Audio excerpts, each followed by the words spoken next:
Good evening, everyone. My name is Chris Cooper, known as the Channel Guy Trader, and I'm reporting to you live from Wall Street Trading's Miami office down in sunny South Florida. Today's date is Tuesday, August the 6th, 2013, and here is today's After the Bell market summary video brought to you by wallstreettrading.com. I want to start the video off by taking a look at the indices to see how they closed the session today. The Dow closed down 93 points, the Nasdaq closed down 27, and the S&P 500 closed down close to 10. If we take a look at the breadth on the market, we had 4,518 issues declining on the NYSE, NASDAQ, and the AMX. We had 1,663 issues advancing on the NYSE, NASDAQ, and the AMX. Therefore, breadth was in favor to the bears, just about a 3-to-1 there, if not a 3-to-1.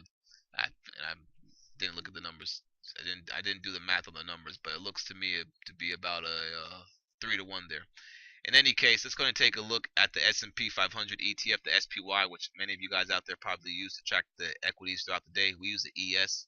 We actually use all of them, but we could take a look at the SPY here. We'll take a look at the ES. SPY holding below 170 is bearish. Right now, we closed right at that area, right here around 169.73. You can see we have a gap fill from last week Thursday, which will be down here around 169. We break below 169. You want to be looking for those 168s. Couple things that I'm watching here. Again, if we start to hold below 170, that means this action that we had right here for the past 1, 2, 3, 4 sessions now would be considered a bull trap, and we can start to get some fade action back to the downside, which would be pretty good. So we could pick up some of these equities that have been rallying up since the June 24th low. This big rally we had, we could pick some of those up on the cheap as they pull back into some key support levels, and some moving averages. But right now, the SPY looks like it's getting a little bit tired up here. You can see the short-term moving averages, the 5 and the 8, were flat right here. Then we gapped up from last week Thursday. They rallied up a bit, but then they're not holding. That means the momentum's kind of dying out. And then right below that, we have the rising 20-day simple moving average and the exponential moving average right here around 168.34, which should be coming up to support price.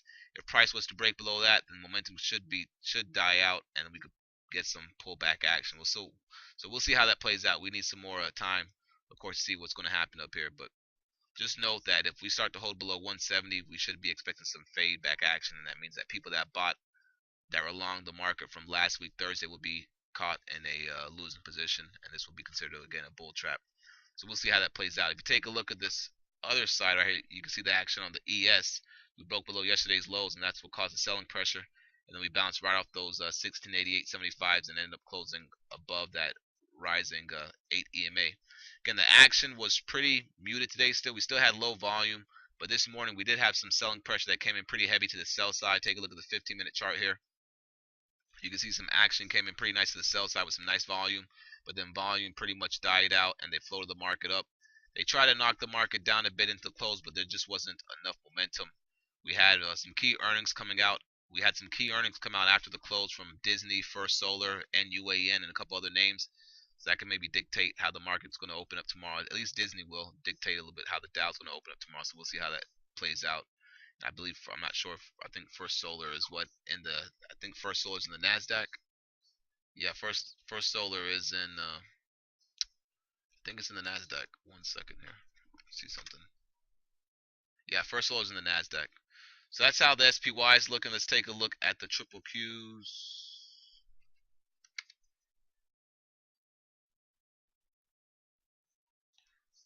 All right, and the action on the triple Qs, you can see here. You have a little support down here. You have a little action right there that could be a possible left shoulder. Again, resistance at the 77 level. We break below today's lows. Look for some backfill action. A level that's going to act as support is going to be this prior resistance, which will act as support on this side. That's going to be coming in around 75.50 or so. If we could hold that level, then that would be a good area to try to pick up some names. At the same time, we have this rising 20-day moving average that's going to be coming up as well to kind of support price if we move down a bit. So you want to watch those key moving averages now that the 20-day moving averages are starting to catch up to some of these daily charts on the indices. You want to watch it very closely. All right, let's take a look at that NQ at my little proprietary channel system chart here. See how this is looking. And looks like we're above that key trend line. We have this little trend line right here. I would say we want to hold at least above this 3100 area to get some sideways action and try to move up. So we'll see how that plays out. Again, we had FSLR, with earnings. They reported earnings after the bell. Last time I looked, the stock was moving to the downside. Let me take a look again here. And let's see how it's looking. And yes, they are getting hit here. They closed at 46.74 and they're trading 42.85. Let's take a look at Disney. All right, now take a look at the daily charts here shortly. And Disney reported, popped up, and traded down as well. Yep. So Disney is trading down. You can see it looked like it was about. You can see it looked like it was going to break out over this 67 area, but they're trading down. And what are they trading at right now? Let me double check. They are trading at 66.50, so they're only down 50 cents from the close. All right, and they're still inside of today's range, pretty much. FSLR, they had earnings after the close today as well. Again, stock looks like it was trying to hold this 46 area, and the stock is trading at 42.85. So both of these companies reported earnings and traded to the downside. Anyway, let's go ahead and finish taking a look at the indices here. Start finishing off with the IWM, the Russell 2000.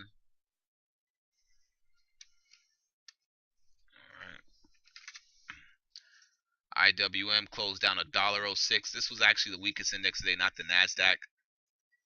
And again, remember, we're watching this key trend line from this high, connect this high, connect this high. You can see this high that we made yesterday didn't even touch that high.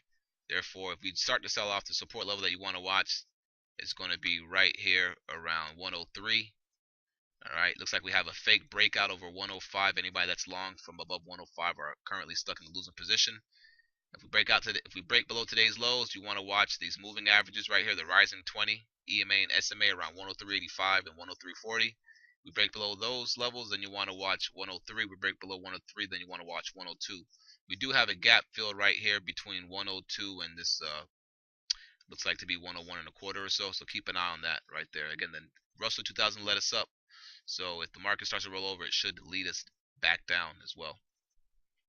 Let's take a look at some key stocks here. Apple down $4.20 today. It's currently having some trouble at the 200-day exponential moving average on the daily right here. Remember, it has come a long way from 390 to 470. All right, so it's up about what, 80 bucks from those lows that we made back there on July the 1st, July the 1st. So you want to wait for, I would say, some type of back and fill action to give you a nice little pivot to work off of. Most people that are involved in this trade, they're involved from the break of their earnings day high, which is down here around 445. So we could get some pullback action towards that level. Maybe try to form a higher pivot in front of it, or maybe actually get a back test of that level from the break that we had right here. As far as Amazon goes, this stock reported earnings about 2 weeks ago, and ever since their earnings report, it has been trading like garbage. All right, but now it is near the bottom of the range. We do see there's some support buyers coming down here around the 296 area. All right, sorry, is that 296? 299, call it 300. All right, so if you could hold this 300 area, look for them to try to push it back up towards the top. Remember, this was the stock that kind of helped lead the NASDAQ up to new highs, or new 52-week highs, I should say. And I wouldn't be surprised if they chop it around down here a little bit. And then if the market gets a nice little bid one day, and coming maybe this week, they buy it back up. We'll see. We start holding below this 300 area, and we take out this little pivot low from the earnings day, then expect some action to the downside there. Okay. And what else are we looking at here? One second. The financials, let's go ahead and run through a couple of those names. Goldman Sachs was down 2% today. It was one of the weaker banks out there, along with Citigroup. You can see Goldman Sachs did a little fake breakout over this 168 area, and maybe it has some people, I'm pretty sure, trapped to the long side up there. And if it pulls back in, you're going to be looking for this 162 support. You break below 162, you're going to be looking for around 158. We'll see how that plays out, but this is looking pretty ugly now for the fact it trapped some longs and it had this ugly reversal candlestick right here today, breaking the previous 2 days lows. All right, so the financials get some selling pressure. If you take a look at Citigroup as well, all right, didn't even attempt to break past the highs. Little possible triple top action up here. We have to wait and see. We start breaking below 51, we can see some nice selling pressure in this name. You can really see that it closed below the 20-day moving averages here. And the key short-term moving averages are starting to flatten out. It's forming a range between 53 and a quarter and 51. All right, let me take this trend line out. Actually, let me move this down a bit right there. All right, so 51 and 53 or so. Let me move this down a bit right there. All right. What else? JP Morgan down 1% today. Bank of America down 1% today. Same thing for JP Morgan. These financials guys are losing steam a bit, and it just looks like there's some profit taking going on in the names. They've been running up for quite a while, and we'll have to see if they try to pull back in a bit and give us some better low risk levels to buy against to try to participate in the nice trend that they've been giving us for quite a while now. What else? Again, the market was pretty weak across the board today. MasterCard, a stock that we do not trade, but I see it on my heat map as being a strong performer today. This one looks pretty good, looks to go much higher. If MasterCard is looking pretty good, then you want to make sure you take a look at some of the other credit card companies like Visa. Let's see how Visa's looking. Visa's not looking that strong, so it looks like they could be selling Visa, buying MasterCard. Let's take a look at Discover Card Financial, DFS, or Discover Financial Services. This one's trading in a range between 49, prior resistance, held as support, and this little area around here around 51.5. So this one's trading in a range sideways. What about American Express, AXP? And AXP looks a little bit interesting as well. AXP over 76. Keep this one on the radar for tomorrow.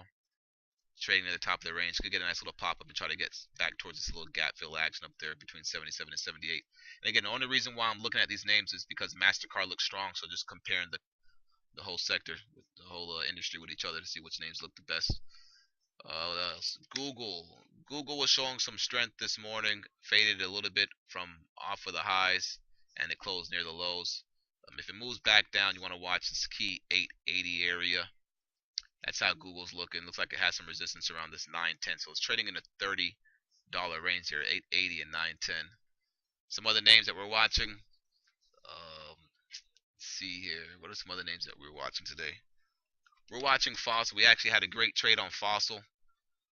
Again, Fossil, I explained the whole trade in the midday market update. So if you want to check that out, go to our YouTube channel, My Wall Street TV, and you can look to see how I explained the trade.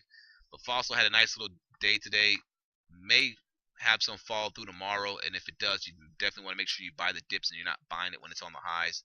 But keep an eye on Fossil tomorrow to see if they try to sell it off a bit, then buy the dip on that name there. MGM, the casinos, they've been trending pretty nice lately, but today MGM gapped up and it sold off. May need to get some back and fill action. LVS has been trading pretty clean. This one was down $1 today, and this one's coming all the way from a low of 48, trading at 58. So it's up $10 from the June 24th lows. Definitely looks like it may get some profit taking in there. And at the same time, the chart just looks sloppy here. It looks real sloppy there. It's an uptrend, but it's not the cleanest uptrend. Again, but then again, the lows that we put in on the SPY back there in June, that action to where we're at right now has been a little gappy, choppy move up. So LVS looks like it wants to maybe pull back a little bit. Wynn Resorts, another casino name that's been doing pretty well, actually looks better than the other ones. Wynn Resorts, as long as this name could hold above 134, that'll look pretty good. So even if we do pull back a bit, this is a prime example of what I'm talking about. A strong stock that's rallied up from the breakout point. Market could pull back a bit. If the market pulls back, this will be a name that you will watch, so that if it holds this 134 level, you'll be looking to get involved there for a move back up off of these little higher pivot lows that are being made. All right, so that's one idea to keep on your radar. Again, the market's still strong. Really can't get worried about the market unless we break below that key 1680 level that we've been tracking since last week. That was holding up pretty well and trapping a whole bunch of people that were trying to get short. But until then, you just want to focus on the strong stocks. Build a nice little list of stocks that you can buy in their support levels and buy them on dips intraday, and you should be fine as long as this uptrend holds intact. Aside from that, commodities were weak today. Take a quick look at the GLD. Again, just doesn't seem to be the sector you want to be involved in. GLD was not able to break past all these moving averages, rolling right back over again. GDX gold miners, they were weak as well today, along with gold. Okay, this one's rolling back over. Was not able to break and hold above this 2632 level. Pretty much trapped some longs in there above this level. Some people that are probably looking to pick this up on the cheap, thinking it was done going down. And now it looks like it wants to go back down towards the lows again. There's just no action in the precious metals.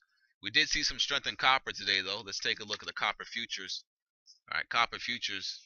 They've been showing some strength the past couple sessions here, and they're trying to get back above this 321 level and to try to trade back up towards 330 and maybe back up towards 340. If copper starts trending up and showing some strength, that would be a little bit of a good sign right there for us, as we do watch these different asset classes to see if risk is on and risk is off, and copper being strong is a little bit of an indicator of risk being on.